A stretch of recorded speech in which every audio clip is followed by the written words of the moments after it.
The Giver, by Lois Lowry, Chapter 11. Jonas felt nothing unusual at first. He felt only the light touch of the old man's hands on his back. He tried to relax, to breathe evenly. The room was absolutely silent, and for a moment Jonas feared that he might disgrace himself now, on the first day of his training, by falling asleep. Then he shivered. He realized that the touch of the hands felt, suddenly, cold. At the same instant, breathing in, he felt the air change, and his very breath was cold. He licked his lips, and in doing so, his tongue touched the suddenly chilled air. It was very startling, but he was not at all frightened now. He was filled with energy, and he breathed again, feeling the sharp intake of frigid air.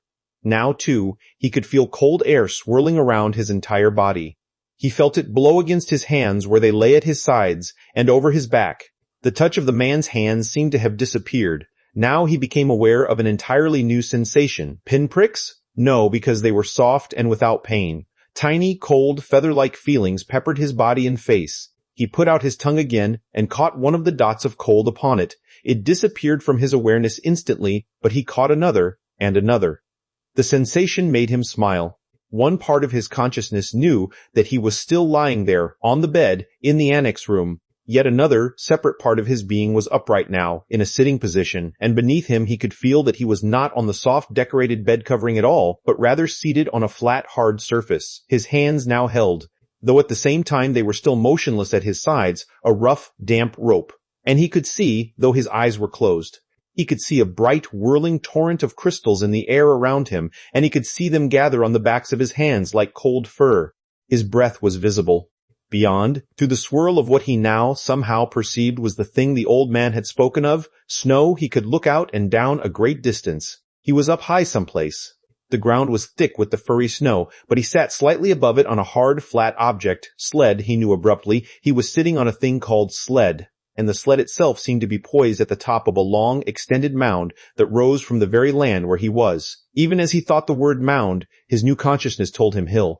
Then the sled, with Jonas himself upon it, began to move through the snowfall, and he understood instantly that now he was going downhill. No voice made an explanation. The experience explained itself to him. His face cut through the frigid air as he began the descent, moving through the substance called snow on the vehicle called sled, which propelled itself on what he now knew without doubt to be runners. Comprehending all of those things as he sped downward, he was free to enjoy the breathless glee that overwhelmed him, the speed, the clear cold air, the total silence, the feeling of balance and excitement and peace. Then, as the angle of incline lessened, as the mound, the hill flattened, nearing the bottom, the sled's forward motion slowed. The snow was piled now around it, and he pushed with his body, moving it forward, not wanting the exhilarating ride to end. Finally, the obstruction of the piled snow was too much for the thin runners of the sled, and he came to a stop. He sat there for a moment, panting, holding the rope in his cold hands. Tentatively, he opened his eyes, not his snow hill sled eyes, for they had been open throughout the strange ride. He opened his ordinary eyes and saw that he was still on the bed, that he had not moved at all. The old man, still beside the bed, was watching him. "How do you feel?" he asked. Jonas sat up and tried to answer honestly. "Surprised," he said after a moment. The old man wiped his forehead with his sleeve. "Whew," he said. "It was exhausting. But even transmitting that tiny memory to you, I think it lightened me just a little." "Do you mean you did say I could ask questions?" The man nodded, encouraging his question. "Do you mean that now you don't have the memory of it, of that ride on the sled anymore?" "That's right, a little weight off this old body. But it was such fun, and now you don't have it anymore. I took it from you." But the old man laughed. "All I gave you was one ride on one sled in one snow on one hill. I have a whole world of them in my memory. I could give them to you one by one 1,000 times, and there would still be more." "Are you saying that I mean we could do it again?" Jonas asked. "I'd really like to. I think I could steer by pulling the rope. I didn't try this time because it was so new." The old man, laughing, shook his head. "Maybe another day for a treat, but there's no time really, just to play. I only wanted to begin by showing you how it works. Now," he said, turning businesslike, "lie back down." "I want to." Jonas did. He was eager for whatever experience would come next, but he had, suddenly, so many questions. "Why don't we have snow, and sleds, and hills?" he asked. "And when did we in the past? Did my parents have sleds when they were young? Did you?" The old man shrugged and gave a short laugh. "No," he told Jonas. "It's a very distant memory. That's why it was so exhausting. I had to tug it forward from many generations back. It was given to me when I was a new receiver, and the previous receiver had to pull it through a long time period too. But what happened to those things? Snow, and the rest of it? Climate control. Snow made growing food difficult, limited the agricultural periods, and unpredictable weather made transportation almost impossible at times. It wasn't a practical thing, so it became obsolete when we went to sameness. And hills too, he added. They made conveyance of goods unwieldy. Trucks, buses slowed them down. So, he waved his hand, as if a gesture had caused hills to disappear. Sameness, he concluded. Jonas frowned. I wish we had those things still. Just now and then. The old man smiled. So do I, he said, but that choice is not ours. But sir, Jonas suggested, since you have so much power, the man corrected him. Honor, he said firmly. I have great honor, so will you. But you will find that that is not the same as power. Lie quietly now. Since we've entered into the topic of climate, let me give you something else. And this time I'm not going to tell you the name of it, because I want to test the receiving. You should be able to perceive the name without being told. I gave away snow and sled and downhill and runners by telling them to you in advance. Without being instructed, Jonas closed his eyes again. He felt the hands on his back again. He waited. Now it came more quickly, the feelings. This time the hands didn't become cold, but instead began to feel warm on his body. They moistened a little. The warmth spread, extending across his shoulders, up his neck, onto the side of his face. He could feel it through his clothed parts, too, a pleasant, all-over sensation, and when he licked his lips this time, the air was hot and heavy. He didn't move. There was no sled. His posture didn't change. He was simply alone someplace, out of doors, lying down, and the warmth came from far above. It was not as exciting as the ride through the snowy air, but it was pleasurable and comforting.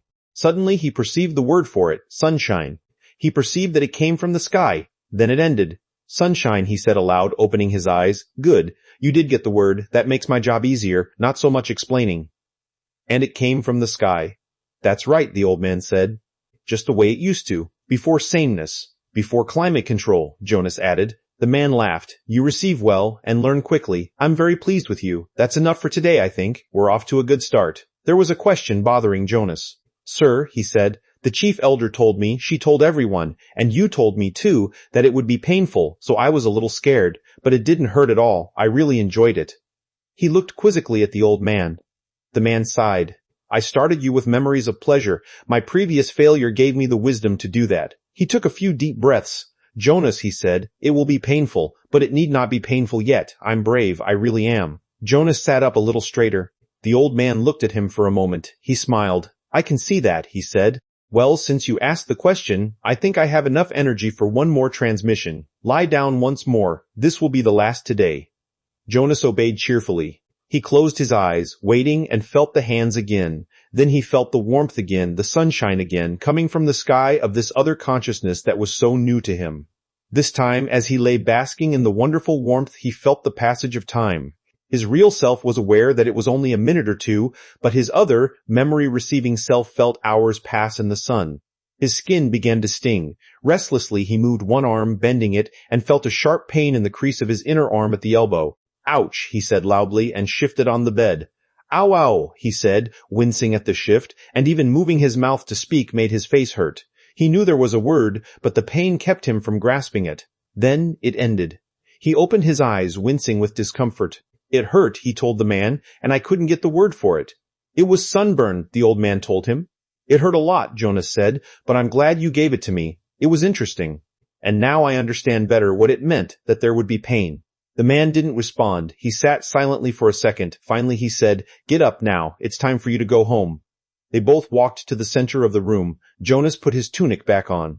Goodbye, sir, he said. Thank you for my first day.